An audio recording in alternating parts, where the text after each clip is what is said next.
Shadow Hunters. We have two amazingly talented and beautiful men joining us. We've got Luke Baines, of course, who played Jonathan Morgenstein, and the smouldering Dominic Sherwood, who is joining us, Jace Herondale. Gentlemen, how are you? Fantastic. Trying my hardest not to accidentally fall into resting smoulder face. And Luke, how are you doing, mate? Is that it? Yes, do it again. You got to say something so the mic will shift to you, the camera. No, I just, oh. Now so what, no one was seeing me smoldering? What about now?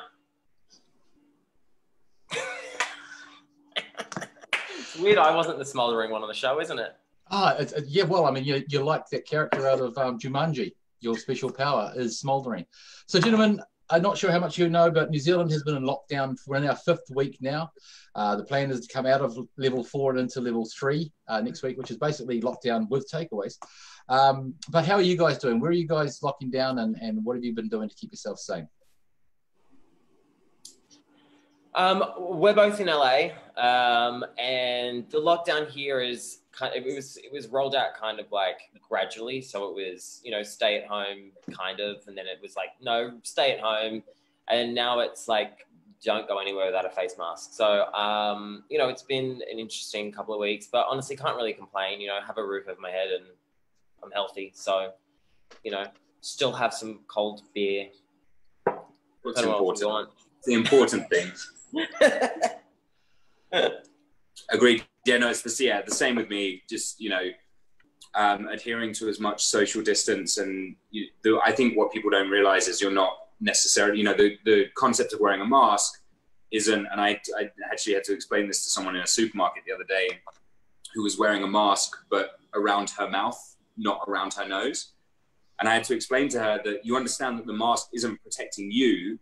It's stopping any potential virus that you have from exuberating into, I don't know if that's a word, but I'm using it, from going into the world, because, if the virus is out there, you could get it into your eyes as easily as you could get it into your nose or your mouth. So the mask is what's so important, because you're stopping the flow of it getting out there. So yeah, it's, it's an important time for LA and indeed for the world that we all adhere to the rules that are being put before us.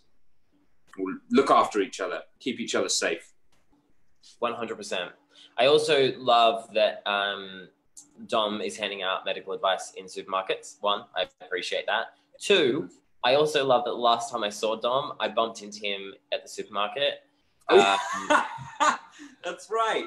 And I had done food shopping before, but then I got home and I thought, I don't have enough alcohol. So I went back to the supermarket just to buy alcohol. And I had like a 3-liter bottle of vodka and 2 bottles. You can call it what it is. Call it what it is. It was a flagon. It was a flagon of vodka. It was. It had a handle on it, yeah. And of course, I bumped into Dom and he's like, mate, what are you doing? And I was like, I just need to get some groceries. And he's like, it's all alcohol. I was like, yeah. Yes, it is. It sure is, buddy. It sure is. Yes, of course. Drink responsibly.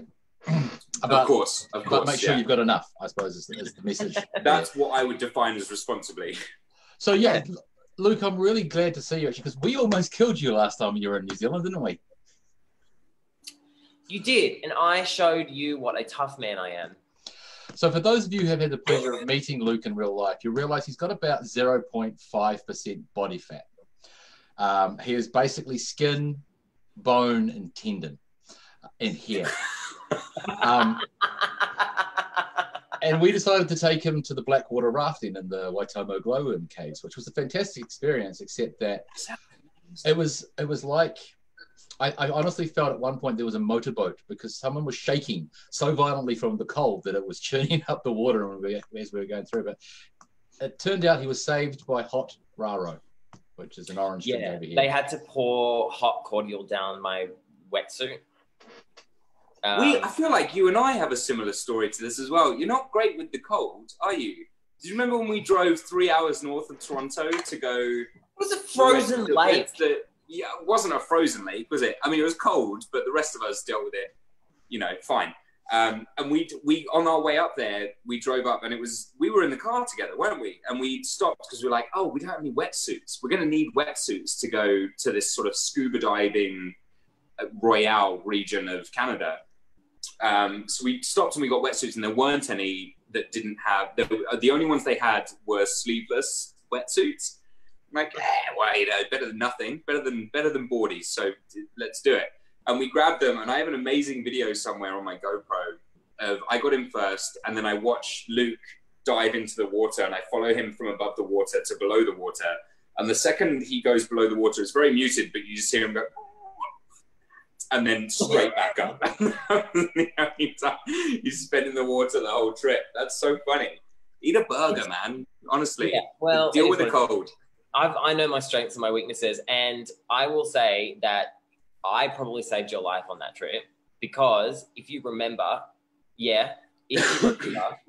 there's some canal, underwater canal, that you can hold your breath and swim from the freshwater lake to the sea or something. It's like it's some weird canal, right? And Dom, one of the stunt guys from Shadowhunters, had told Dom about it, and was like, yeah, you know, you hold your breath, you swim through this canal, blah, blah, blah, you come out. When we stopped to get wetsuits, the guy was like, what are you going to do? We're like, oh, we're going to go to this thing, Tobermory, is that what it is? Tobermory, yeah, that's right. We're going to go to Tobermory, and we're, you know, going to go through the canal and whatever.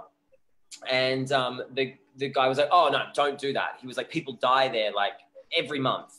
I'm like, what? He's like, yeah, like it's really dangerous, because you've got the two parts of the water meeting, and it's really turbulent, and you can't hold your breath long enough. And Dom was like, and he's like, whatever you do, don't do it. And he's like, yeah, we won't do it. And then the guy walks away, and Dom's like, definitely doing that. 100%. 100%. Not even a question. 100%. So my next 24 hours was me trying to convince Dom not to do it. And I did. No, he honestly probably did save my life.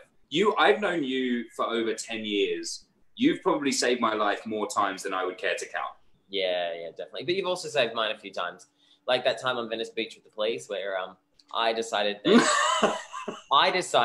that they had pulled over this poor woman for drunk driving, and she wasn't drunk. I know, poor woman. Visibly.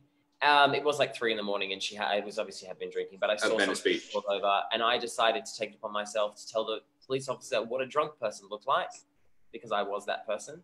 And he yelled at Dom, you better get your friend away from me before I arrest him. And Dom just picked me up in a bear hug and carried me away. So sorry. I've got him. Don't worry. Sorry. I'll punish him at home. Away we go. I wonder how many of your stories of your nights out end like that, Luke, to be fair. I'm guessing more than one. Not many. Right, yeah, we've got some messages from the interweb now. So, Andrea B. Chills would like to say hello from Miami. Or however they say hello in Miami. Alan Book, hey Dom and Luke. Oh, okay. Courtney, sit. It's my birthday, buddy. Say hi for me. So, happy birthday, Courtney. No. Birthday, Courtney. No. Not doing it. I'm kidding. Happy birthday, Courtney. I hope you have a wonderful day, and that the quarantine isn't hindering you too terribly. I think Courtney's in Canada, actually, from memory. Nelly Frederick says hi from Germany, guys. Macy Church is from England. And good. Catherine My Meaton, favourite one then so far. Well, no, here's your favourite. Catherine Meaton, can we see Dom's dog? Aww. Yeah, Dan, come here. Dan, now don't blow it. Dan, this is a big moment. Don't blow it. The dog's name's Dan. That is cool. Yeah, Dan. He's 80 pounds right now, so he's not a huge... There he is. Hey, buddy. Good boy. He's so upset that I've made him do this. He's like, I was fast asleep. Why? Okay, go on. The world's seen you. There you go. Yeah, so we're keeping sane. So yeah, during the lockdown, during the quarantine, the self-isolation, whatever you want to call it, wherever you are in the world, we have different ways of keeping our sanity, pets being one of them. Have you guys had a chance, considering that you're not in front of the camera, to rediscover any old hobbies or passions that you maybe haven't had a chance to dedicate to before? Great question. What have I been doing during quarantine? I have taken it upon myself to become an expert at Mario Kart. Well, you just wait, Dom. I'm ready. I'm here, mate. I know you are. I I'm not finished my training yet, but I'm notoriously really, really bad at Mario Kart. I would play with Alberto from the show and Dom, and I like would end up going in the wrong direction last. Like it was embarrassing. So I have attacked this like it's my job. I have been working off every little like circle, like the leaf thing and the mushroom thing, and I've been spending a week on each of those, going through it. I've been watching how the fastest people do the track so I can understand like how to corner and drift. And I would like to reveal right here on Armageddon Live that I actually came first online last week. Wow. Thanks. Very good. Thanks. After this is done, I'm going to send you my details and we can race each other. Oh no, please. I'm so good at it. Yeah. I'm actually not. I'm hit or miss, but I'm getting better. Okay, good. Great. Anyway, what have you been doing, Dom? I have been trying to learn Spanish. There've been not very many, but there've been a couple auditions that came through. Obviously, it's self-tape that at home. You can't go out and meet anybody, so I've been doing bits and bobs of work here and there, and then just spending a lot of time with the pets. More time than they want, frankly. I think they're both used to having the house to themselves for at least a little bit of time, and they're a little pissed off that I'm taking up their space in the house. I'm like, guys, I live here too. If I were to say, hola, ¿cómo estás? Hola, ¿está bien, ¿y tú? I've been working on it. Brilliant. We've got a couple of more shout outs here. We've got Rachel Hurt, hi from Chicago. Oh, cool. I'm going to pronounce this so badly and I apologize in advance. Virginie Louvet, or Virginie Louvet, she's hello from Paris, or Paris. Sending all my love. Sending all her love. Thank you for doing this. Alicia May Hitchcock, kia ora from New Zealand in Taranaki. Hey! And we have a question. Because yeah, you have a connection, don't you, Dom? Your family used to live up near Auckland for a while, didn't they? They did, yeah. My brother got his PhD working with the Chiefs in New Zealand. So he was there for I think he was there for like a year and a half. Mm-hmm. And then my mother's side of the family lived in Auckland for a second as well, for almost a year. So your brother probably would have been situated in Hamilton, that's the home of the Chiefs. Yes, correct, team. Yes. Yeah. Oh, we shouldn't mention rugby because Luke's Australian. So we have a question here from Maria Blanco. She loves watching Dom and Luke interacting. Do you guys miss working with each other? Nah. Not really. No. Mm-mm. No. That was so well timed. There was no miss. It was like perfect. You know what I have a bone to pick, which is that everyone always asks me on panels, Dom Sherwood, about why, like, what did Dom do to prank you on set, and you never did anything. So I know it calmed down when you joined, and I don't know why. Sorry. It's okay. Maybe I've been playing the long game. There's a year and a half prank waiting somewhere on your person that you don't know about yet, and in 10 years. We're like, oh, and you're gonna like text me like, I hope this is still his number. I don't know why you all of a sudden turned into like a 1920s American detective, but in my head that's what happened. Something, yeah. Yeah. Well, you're like, got him. Nah. What's funny though is that my answer is always no. He didn't do anything because he knew better. And it's true. Luke's a smart guy. I think, yeah, the level of fuckery that he would endue on me is not something that I could particularly take. Yeah. I appreciate that. Thank you. Yeah, see, the rumor I heard that they'd been told that a real diva was coming on set, and so all the pranks had to stop. We did used to call you Princess, didn't we? Yeah, but that's just like a name I like. So it was actually by his request. It was in my write up. I was like, everyone should call me Princess. What an idiot. One of the hardest things of these is trying to laugh silently so the camera doesn't come on me while you're talking. We've got a question. Got a question here from Acacia Harvey. Where was your favourite location to film? I can tell you my least favourite location. I think Luke's is probably going to be the same. The Hern. The Hern. 100% the Hern. Never again. One of the most beautiful places I've ever shot. It's like this eerie, like dilapidated old abandoned factory. It's really beautiful. And you're like, oh, this is going to look amazing. And then you get there and it's cold. And it's cold in the middle of summer, like ice on the floor in the middle of summer for some reason. Freezing cold. It's dirty. It's scary. That's where the blooper, for anyone who knows, the blooper with the birds just chiming in every 2 seconds, that was at the Hearn. That's what that one looks like. And that's why you slipped in the blooper, because it's like dirty and wet, and like Luke trained so hard to be, you know, as good as the rest of us, because, you know, he joined season 3 and he trained as hard, if not harder than all of us, to be on our level, because we've been doing it for 3-4 years. And he came in and he'd absolutely matched up to what we could do, which is a little annoying, to be honest, because I worked for 3 years and you only worked for a couple of months, but whatever. It's also really, really kind to say that, because the stunt people all said that Dom was so good he could be a stunt performer. So, like, that's not true. I got through it and I didn't hurt anyone, and I think that was the most important part. That's the main thing, because I did. Over the 3 years, I hurt me. I hurt me a couple of times, which isn't great. Yeah. What's funny, though, is that the Hearn was a place that was colder inside than it was out. Like, as in, because the windows had all been smashed, the cold would just get trapped inside. It was the worst. But I found out that the reason that it was so wet inside was because they kept watering it down, because the dust was, like, carcinogenic. Oh, good.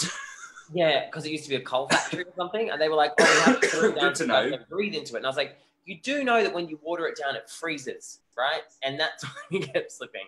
To answer your question, my favorite place was Paris, when we were shooting the Alicante scene. Yeah. I was like cutting a rift into it. You know, by that fountain? The fountain where you wanted to jump into at 4 o'clock in the morning? And I said no. Yep. Stand by Another time Luke saved my life there. Oh, I'm telling you, we need to get both of you guys over here for a convention. That's going to be a hell of a time. Anytime. Yeah. I would adore coming to that side of the world. I have so many friends in Australia and New Zealand. I would come in a heartbeat. Because I did Wellington and Tauranga, right? Or did I do Auckland? I always get confused. You did Wellington and Tauranga. I did, yeah. And I can never pronounce Tauranga. It is what it is. I'm never going to get it. What's the one that, sorry, Luke, you keep going and then I'll ask my I got bored by my own answer. I was bored of my own. No, what I was going to say was I want to go to Auckland because I've never been and everyone says it's so beautiful as well. Back to you, Dom Sherwood. There's a place in New Zealand that I was being taught how to say it by one of the Māori. Like a lot of one of my very close family friends is part of a Māori family, so he was telling me how to pronounce it, and you said it's like toe, like the toe you have on your foot, and then paw, like a bear paw, toe paw. Is that how you say it? Because we were saying taupo, and that wasn't correct. Well, New Zealand's been mispronouncing taupo for years, right. so decades, and so finally we've learned that it's actually taupo, and you're right. Taupo. Taupo. Well done. Right. Okay. Cool. Okay. Good. Just checking in with my NZ community that I'm actually pronouncing it correctly, and I'm not going around the world being like, actually, sir, it's Tupor. And they're like, no, it's not. You're an idiot. So that's Dom 1, Luke 0. It's cool. Excellent. So Atlantis Southey would like to know, Dom, what are you missing about England right now? And I'll say same question to you, Luke. My family. So I'm sorry. Oh, and Luke, what's he missing about Australia? Well, whatever. I'm kidding. I miss my family. I miss my family a lot. And you know, there's so many people going through so much worse than we're going through. You know, anyone who's contracted the virus, who's suffering, families of those people, the NHS, the healthcare services all over the world, who are you know really stepping above and beyond to take care of people. So my very little thing in my sort of insular world is I miss my family. I really do. I get homesick when I'm here anyway. And I don't know, I feel like sort of being told that there's no way you can get home is very constricting emotionally, that, you know, even I try and get home sort of at least twice a year, for a couple of months, twice a year, or a month, twice a year. And being told you're not allowed to is very quickly you know, you feel sort of the noose tightening around your neck where you're like, oh, wow, you know, if something happens, or if I, you know, need to get to my mum, or if I need to be with my brothers and sisters or my dad or whoever, you just can't do it right now. And that's what I'm really struggling with, is the separation with my family. But, you know, like I say, my family is all healthy. You know, they're all surviving. They're all in quarantine. I'm healthy. And what more can you really hope for? Even if you're in different places in the world, as long as people are happy and healthy, that's really what matters. I completely agree with that. It was very nicely said. And yeah, I miss my family, obviously, and my friends in Australia. You know, also miss having a national health system that kind of, you know, it's scary to be here in America and you know that if I get sick, I'm screwed. So, you know, I miss that. Yes. Were you going to ask me a question, Dom? About that, yeah. Like, so is it still the same? Like, if you know, even if you contract the virus that's, you know, essentially an act of God, you still have to pay for your medical treatment. Is that still the case here? Well, apparently it depends. It's like a state by state situation. And, you know, I know that like, they was talking in California about it being covered for everyone, but I have a friend who's on, so basically the lowest level of insurance you can get in America is catastrophe insurance. So it's like, it doesn't cover doctor visits or anything like that. It just covers it if it like gets really, really bad.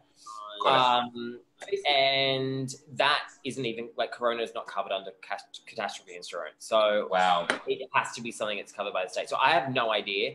My plan is just not to get it. Yeah, try not to get sick. I mean, and, you know, the social distancing and keeping up with that is going to help. But, yeah. I mean, fucking hell, sort it out, America. Jesus, like, I mean, for real? Like, you heard it here from Luke Baines and Dom Sherwood. We would like there's a global catastrophe going on. You're going to charge people for life-saving healthcare, which is the most insane thing. It's crazy. Anyway, next question before I get deported. That's fine. No, like I said, this is an open forum. Martina Conti wants to know, Dom, have you finally watched Game of Thrones during quarantine?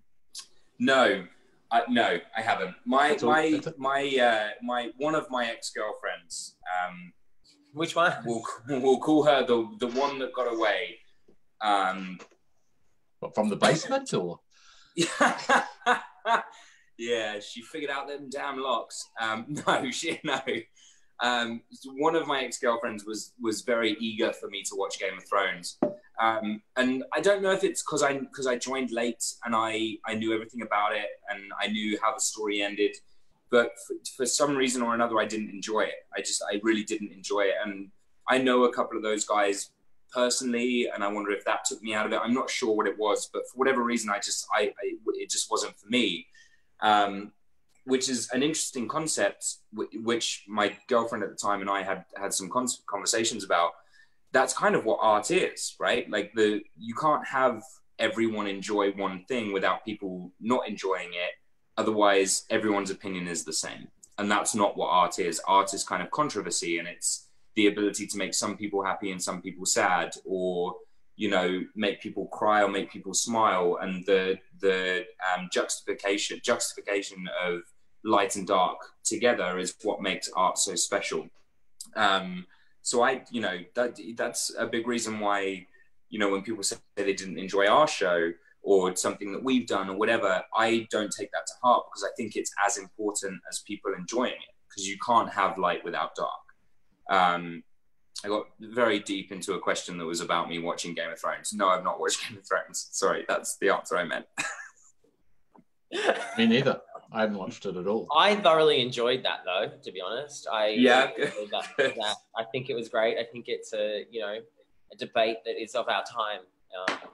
So thank you. I want to know, apart from the fact that I look like I'm trying to superimpose myself into photoshopping into a photo here, when did you get the call for the biopic to play David Bowie?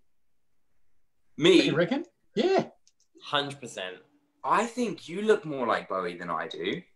If I could have, if we could kind of like mush half of our faces combine, then 100%. Then we're kind of the perfect one, right? I played David Bowie for a hot second on a TV show once, and it was the thrill of my life, and I wish it got seen, but it was cancelled. But I think that one of us should definitely at least do a remake of. Didn't we talked about this when the audition? There was an audition that came up about Bowie. Didn't we talk about this? And we were like, well, one of the two of us surely has to get it. Definitely, and it was neither of us. It was. So, yeah. Weirdly, they went with someone who can sing. So. Oh. Well, if they're going to be cop out, we're going to be that nitpicky about it. Agos. Oh gosh, I'm sorry again about pronunciation. Agos Freire wants to know if you guys both miss Cat. Who?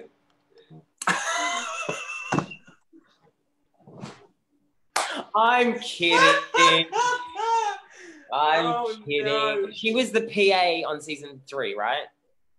Yeah, but she directed season 2, episode 7. Yeah, that Cat. Good.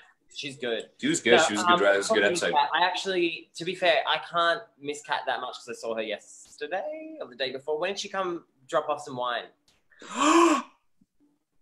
You saw her Me too. Wait, was it this bottle of wine? It was that bottle of wine. That's hysterical. Yeah. That's very sweet of her to be spreading joy to, especially us alcoholics that know, she knows we need red wine. It's weird she brought us wine. No, she, it's funny because she texted me and she was like, hey, are you at home? I was like, yeah. She was like, come out the front. And I was like, she baked me cookies because that's Kat's go-to move is to bake cookies. I love cookies. And I was slightly disappointed when it was wine, I'm going to be honest with you. And I made that known, and she said that she was going to get in the kitchen and make me some cookies. Neat. Tell her to make me some. Yeah. I was really excited to drink this bottle of wine, got it into the house, and I was like, oh, perfect timing. It's like 6 o'clock. I could do like dinner and a glass of wine. It's going to be amazing. And I got into my house. I don't have a bottle opener. I'm 30 years old. I don't own a bottle opener. And the local supermarket had closed. So I didn't know what to do. So I spent about an hour and a half with a screwdriver and a hammer trying to get the cork to go inside the wine so I could like pour it out bit by bit. And I can literally show you, look, if you look at the end of the cork of that bottle of wine, like I really went at it and that didn't work. And then eventually I was like, oh, you know what? Screw this. I'm going to make a martini. I'm going to go to my bar and make a martini. And I open my bar. And sure enough, I do have a bottle opener. It was just in the door of my bar. I absolutely have a bottle opener. Just so you know, if you're ever stuck again, you can put a bottle of wine in a shoe and bang it against a wall, and the cork pops that out that way. I heard about that, but I'm about to move out, and I would love my deposit back. So the last thing I want is to be like, sir, there's a shoe/wine-shaped hole in your wall, so we're taking your deposit. Yeah, well, you could always use like the floor or the steps outside. Okay, right. Sorry, it's obvious. Sorry. Well, you're right. This is the guy who's about to put a cork in a bottle of red wine, you Philistine. Okay, let's go back to the questions. Let's see, what do we got here? Oh, here we go. Autumn Dawn would like to know, what's your favourite genre of music? Favourite band, artist, favourite song? How about I tell you what Dom's favourite music is and he tells you what mine is? Okay.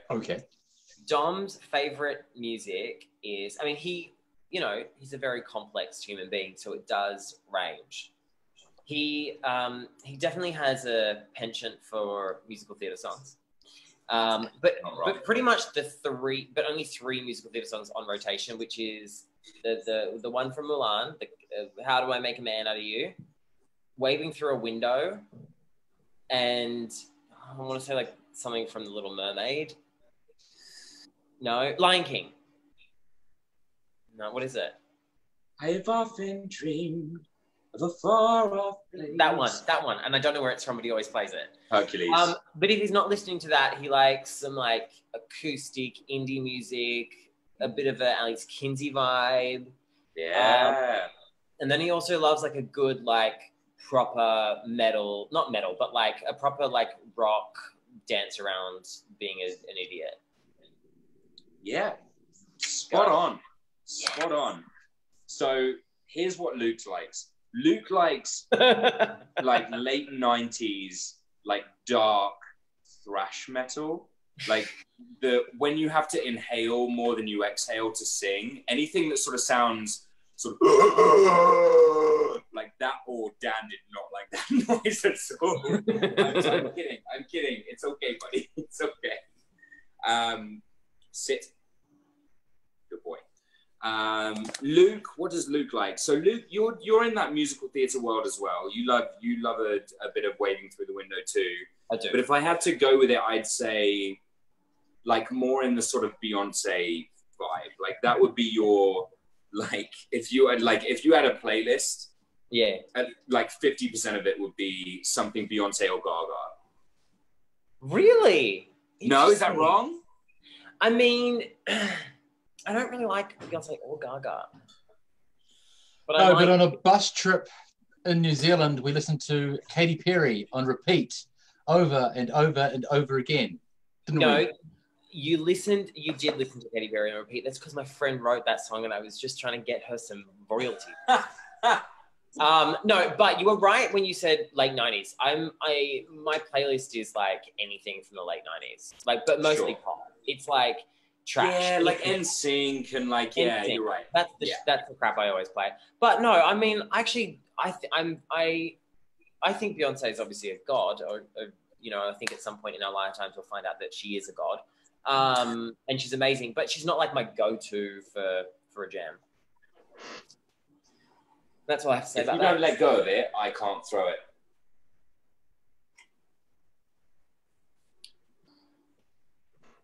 Dom's having a domestic. Yeah. Some people quarantine with their girlfriends. I quarantined with my dog, who still doesn't let me do what I want to do.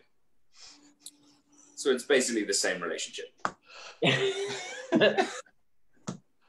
Okay, so gentlemen, here's a random fan question for you. What is the weirdest food you have ever eaten?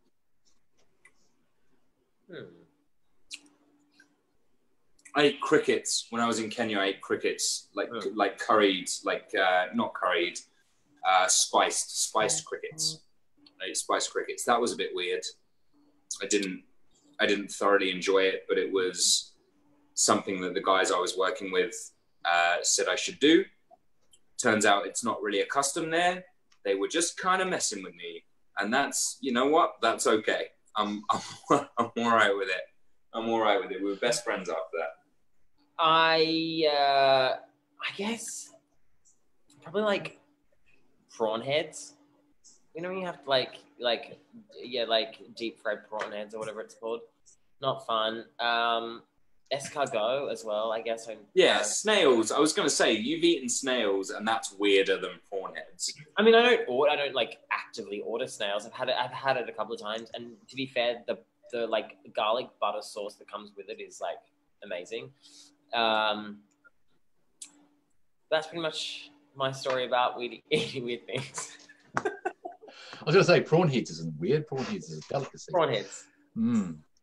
Jessica Martin would like to know, what was the last tattoo each of you got? Tattoo? I feel like it's sort of the same for both of us, isn't it? Yeah, it's that one. Yeah, we had our stunt coordinator from Shadowhunters passed away, and so he was our trainer and part of the stunt team, and so we got tattoos to remember him. I got first and last because he always told me to take the first punch and the last punch, and then get out of there, which I liked. And Tom got one as well. Yeah, I got a very similar one. Yeah, that was our tattoos. But text me after this, because I have a story about that. I did get my favorite tattoo ever, which is this one. Is that a dot? Was that in prison? It was in prison. It is a dot. Luke wouldn't have made it out of prison. Look at him. He wouldn't have made it out of prison. It's true. It's a friend's joke. Phoebe goes to get a tattoo and she freaks out. You remember this? Yeah, and it's the Earth from a very long way away. Yeah, from a great, great distance as how her grandma sees her. And I thought that was really funny. That's cool. It is. Agreed. My stupid dot. That's a freckle. Rachel, yes. Did you just say that? Okay. Atlanta Sally says, Luke, I just want to say that your Twitter is such a mood. My Twitter is such a mood? Mm. Is that because I was yelling at Postmates yesterday? Not sure, but do tell. Honestly, Damien, like, I'm done. I'm done with them. We're breaking up. I've said this before, though. I have. But you buy things and then they charge you like twice the price and you email them, you're like, yo, hey, no worries, but hey, can you figure this out? And they're like, no, actually, we can't. They don't do it. So I took to Twitter yesterday and I tweeted their CEO and I was really angry. I was livid. And so I tweeted the CEO and I said, hey, mister, it's not cool to treat people like this. This is fraud. Get sorted out. And they haven't. But I know one thing about myself, and it's when I focus my mind on something that I will usually get a good outcome. So watch this space. This might be a legal battle that's going to go on for the next 12 years, but I am going to get my $6 back for that McDonald's egg McMuffin that I bought, just because it's not right. So there you go. Two things that he will definitely achieve at the end of quarantine. He said it here. One is he'll beat Dom at Mario Kart. The second one is he will get a refund on his delivery fee. We have a tradition that I want to do. We normally ask this on the panels at Armageddon conventions, and we're going to keep it alive during the virtual one. If you could have a mundane superpower, what would it be? Wait, yes. Yeah, I'm sorry. That's all right. Premature enunciation. When I say mundane, it can't be like super strength, flight. It can't be super speed. An example, my mundane superpower is the ability to find a vacant car park in the front of wherever I'm going. One of the best we've had on the virtual panel so far, the ability to take a type of cheese and then change it to a different type of cheese. So if you're having a cheese toasty or a grilled cheese, as they call it in America, start with Gouda, end with Edam. It's fantastic. So, yeah. So in theory, if you can take a type of food and turn it into a different type of food, I could take maybe a type of drink and turn that into another type of drink. Yes. Yeah, water to wine. Oh, so you want to wine? Yeah, you want to be Jesus. Water to wine. And yeah, that's what I think. I mean, the last time I answered this, I think I just said, what did I say? I thought it was good at the time. Do you want to guess what Kat's was? I don't know. She could do 20 more minutes on her spin bike. I will give you three options. One is, okay, I've got this. One is going to be she can walk really, really fast. Okay. One is that she can be anywhere she wants to by looking at a picture of it. And the other is to be able to clean just by looking at it. The clean thing. Yeah. He was like, I want to be able to look at my apartment and it be organized and clean. Yeah, the clean thing for sure. There was a reason we never saw that apartment, because I feel like she always thought it was dirty, even though it was spotless. So, like, we hung out at my apartment because she always thought it was dirty. We hung out at your apartment because it was like a 14-year-old lived there. There was like games there was like a foosball table. There were games on the walls. You got an adult. You've grown up. You've got a grown-up apartment now, but I mean, you still have. Have you seen the play? Yeah, have you seen the playroom? There's like a sword and Nerf guns and a pool table. It's the same. My mundane superpower would be knowing the meaning of every word that ever existed. That's called a dictionary. Yeah, well, I don't own one / don't like reading. Do you have a phone? Do you have a phone that has Siri on it? Yeah, but my Siri hates me. She started... No, seriously, I actually think... I Googled this the other day. She is starting to get really rude with me. Now, instead of saying... Usually I would say, hey, I'm not going to do it because she'll start mouthing off in front of everyone. But she goes, uh-huh. That's what she says to me now. Uh-huh. She doesn't even say, how can I help? Or what do you need? She goes, uh-huh. Yeah. It's a bit like pets, and they say Siri becomes like its owner. Is that true? She's just being sassy back to me because I'm sassy to her. It's so weird. Doesn't seem like it at all. So, what do you guys? I mean, was there anything you were working on before you got into lockdown? Is there projects that you've got coming up? Dom has a new show coming out in 2 weeks. No. 10 days. Sunday. This Sunday?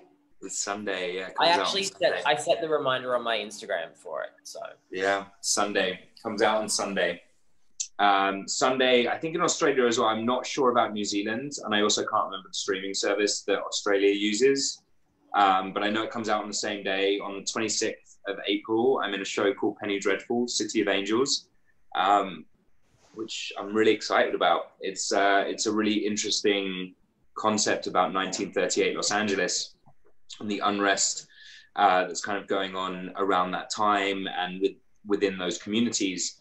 And I'm really excited. My character is something that I've never done before, and it's a much smaller character than I've played before in sort of the series, which was a really interesting step from sort of being, I guess one of the leads in Shadowhunters to step to a much smaller role in this new show. I got to watch a lot. I got to watch all of these incredible actors, and I got to come in kind of being the junior who didn't know as much as anybody else, which was really cool because I get to just kind of absorb all of these incredible actors around me, Nathan Lane and Danny Zavato and Natalie Dormer and Rory Kinnear and Michael Gladys and all of these incredible people who are so talented, and they've been doing this for such a long time.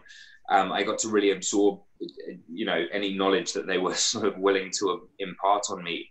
But yeah, April 26th, Penny Dreadful comes out, and I'm really excited for people to see it. Those of you in New Zealand, Penny Dreadful is on the Neon streaming service. And in Australia, it's on Stan. Stan, that's it, Stan. It's on Stan in Australia. Thank you very much, Luke. Neon, do you know, Damien, if it airs at the same time or if it's after? Pretty sure it'll be the same time. Or okay. Very, very close to it. Sure. Okay, good. In Australia, it's April 26th. Oh, great. Perfect. Are you guys Googling it? I could have done that. I don't know why I didn't. That would have been so easy for me to... You were talking. Yeah. Actually, thank you guys for looking out for me. But yes, I'm very excited. When are you going to be in the first episode? Just barely. Just sort of briefly. The storyline for my character kind of picks up through like 2 to 10 kind of, but I should watch it now and just get it, like, so I know what's happening. It's, what's interesting about the show is that thanks, Dan. I loved being in it, and it has been, sort of top 5 experiences of my entire career. But at the same time, I was such a small part. It was such a good experience because of the rest of the work. It's not necessarily the stuff I enjoyed. It was the stuff I got to see happen on set. It was the writing. It was the other storylines that don't involve me that I found so just enamoring because they're so beautifully written and so beautifully performed and costumed and whatever. It's such an incredible world they've created. So I think it's going to be an interesting show for people to watch, whether or not they're a fan of us or a fan of Shadowhunters or whatever. I think it's going to be a good show to watch regardless. Totally. I hear really good things about it as well because I have another friend in the show and it looks awesome. I'm really excited for it. Lorenza is over. Oh, yes, I knew that. That's right. Yes. Beautiful Lorenza. I have a crush on Lorenza. Oh, you should. She's amazing and she's so funny. I know. Yeah, I have a little crush on her. I think I told her at the rap party I was drunk and I was like, I have a crush on you. That was inappropriate. I'm going to go somewhere else. Good work. Yeah. So, just for those of us that may not have seen any other Penny Dreadful series, is it standalone or should we go and binge watch it? Fucking hell. So they did 3 seasons a couple of years ago that was all about sort of literature's greatest villains, all amalgamating in 19th century London. like Dracula and Frankenstein and Jekyll and Hyde and Dorian Gray and this, that, and the other. And this is a complete separation from that. There are no characters. It's a complete divide under the guise of the Penny Dreadful. And the Penny Dreadful, for people who don't know, are stories that you used to be able to buy, like almost like sort of the original comic books that cost a penny, but they were kind of horror stories or whatever, based around, you know, folklore or whatever. So that's kind of the guise of the Penny Dreadful. It's kind of the umbrella that this story lives in, and the supernatural comes into our story through Santa Muerte, who's the angel, the Mexican angel of Holy Death. So the Mexican folklore that drifts into the American folklore with Mexican Americans is kind of our supernatural element there, and how Americans are unwilling to welcome the Latin community into America, which obviously is unfortunately something that's still going on today. So a lot of our stories are, even though they are sort of somewhat supernatural or based in folklore, maybe is a better way of saying it, are also very topical now, which I think makes the show really interesting. I am a huge fan of, I watched the first 2 seasons of Penny Dreadful, and then Dom knows this, I was up for a role on the 2nd season of it, and it came down to like me and someone else, and then after that I just stopped watching it. But I will start again. It doesn't go anymore. And what about you, Luke? Are you working on anything, or got something that's in the pipeline? I've got a couple of things coming out. I have Agents of S.H.I.E.L.D. starts May. I'm in it for a minute. I love that. Yeah, it was fun. But Agents of S.H.I.E.L.D. comes out like in a month. I want to say May 26th, May 27th, May 24th, somewhere around there. And then I did something else that comes out later in the year, which was awesome. It was one of those things where it was like, I felt like I won a competition just to be on set. So, and it's, you know, it's a small role, but it was like one of those surreal pinch me moments, which was really, really cool. So, do I know what that one is or no? I told you at Alberto's birthday, but I think you were really drunk, so you might not remember. Yep.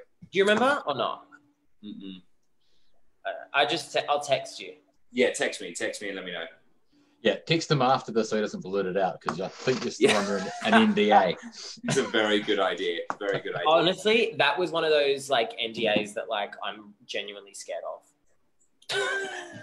Yeah.